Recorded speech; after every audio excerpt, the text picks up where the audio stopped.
ఇవాళ మూసీలో ఆ దోమలు ఆ కంపు ఆ కలుషితంలో బతికే కంటే ఒక మంచి డబుల్ బెడ్రూమ్ ఇల్లు ఇచ్చి వాళ్ళు బతకడానికి ఉండడానికి ఇచ్చి వాళ్ళకు పని కల్పించి వాళ్ళ పిల్లలు చదువుకోవడానికి ప్రభుత్వం ఏర్పాటు చేస్తే కేటీఆర్ హరీష్కి వచ్చిన నొప్పేందే?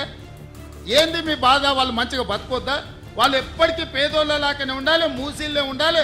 వాళ్ళ పేదరికం చూపించి వాళ్ళ దగ్గర ఓట్లు వేసుకొని మీరు ఎమ్మెల్యేలు ఎంపీలు కావాలనా? మూసీ అనేది నగరానికి జీవనాధారం. ఆనాడు 1908లో వచ్చిన వరదలలో వేలాది మంది చచ్చిపోతే నిజాం నవాబు ఉస్మాన్ సాగర్ హిమాయత్ సాగర్ను అనంతగిరి కొండల్లో నుంచి వచ్చే నీళ్లను నియంత్రించి ఈ ప్రాజెక్టులు కట్టి హైదరాబాద్ నగరానికి తాగునీటి సమస్యను తీర్చడానికి ప్రయత్నం చేసిండు. పరిష్కారం ఎక్కడ? ఇవాళ వాళ్ళని తొలగించినప్పుడు వాళ్ళకు వచ్చిన నష్టాన్ని ఏ విధంగా భర్తీ చేద్దామో మీరు సూచన ఇవ్వండి. ఈ ప్రభుత్వం సిద్ధంగా ఉంది. ఏ పేదవాడి కన్నీళ్లు మేము చూడదలుచుకోలేదు. ప్రతి పేదవాడికి ప్రత్యామ్నాయం చూపించాలన్నదే నా ఆలోచన. రక్తం చూస్తా ఉన్నావు నువ్వు. ఇలా పేదోళ్ళ ఇల్లు కూలగొడితే ఏమొస్తుంది భయ్? నీకు నాకు అర్థం కాదు. గరీబోళ్ళ ఇల్లు కూలగొడితే ఏమొస్తుంది నీకు? వాళ్ళని ఎందుకు ఇబ్బంది పెడతా ఉన్నావు? నేను స్వయంగా కేసీఆర్ గారి నాయకత్వంలో కేటీఆర్ గారితో హరీష్ రావు గారితో నేను కూడా మా శాసనసభ్యులు అందరం కూడా కలిసి వాళ్ళిద్దరితో కూడా పోవడం జరిగింది. ఆడ ప్రజల బాధలు చూస్తూ ఉంటే నిజంగా బాధ అనిపిస్తూ ఉంది, గుండె పరువెక్కుతూ ఉంది. అసలు ఎందుకు ఈ శాడిజం చేస్తూ ఉన్నావు? ఇలా రేవంత్ రెడ్డి గారు ఒక సైకో సీఎంగా అయిపోయిండు. రేవంత్ రెడ్డి గారు ఒక సైకో అయిపోయిండు.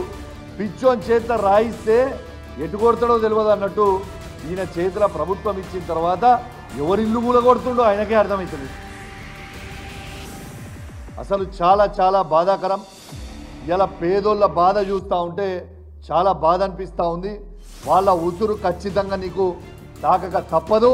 ఖచ్చితంగా నీవు తీవ్రమైన పరిణామాలు ఎదుర్కోక కూడా తప్పదని చెప్పి సందర్భంగా తెలియజేస్తూ ఉన్నాను.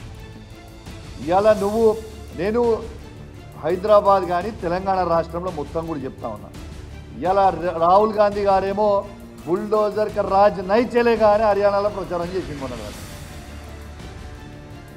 హిమాచల్లో. ఇవాళ ఈయన ఎక్కడ చేసిండు? ఈయన మొత్తము తెలంగాణలో బుల్డోజర్ కా రాజే నడుస్తుంది కదా.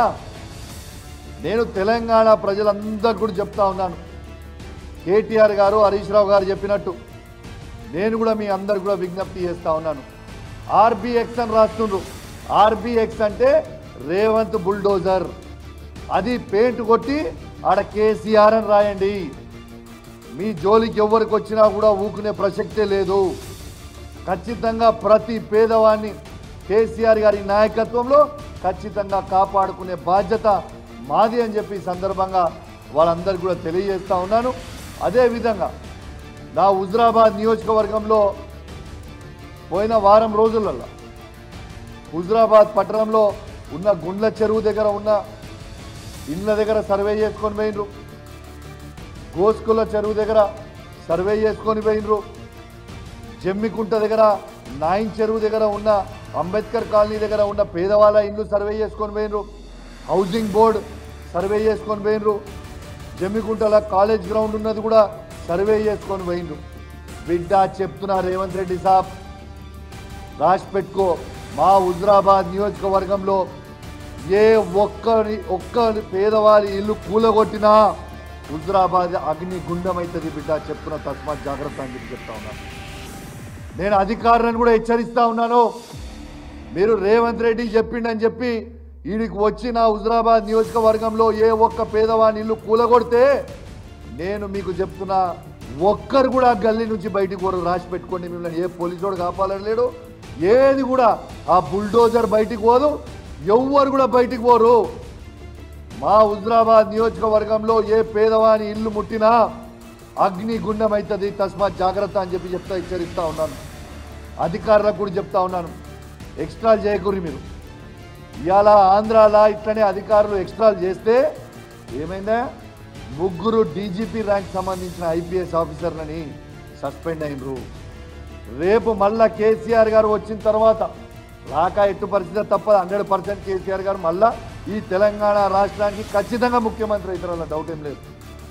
కేసీఆర్ గారు వచ్చిన తర్వాత ఇవాళ ఏ అధికారులు ఎక్స్ట్రాలు చేస్తుర్రో మీ అందరు కూడా జైలుకు ఒక తప్పని పరిస్థితి అవుతుంది. మీరు గీత దాటి పనిచేస్తే మీరు ఇబ్బందులు పడే పరిస్థితి వస్తుంది.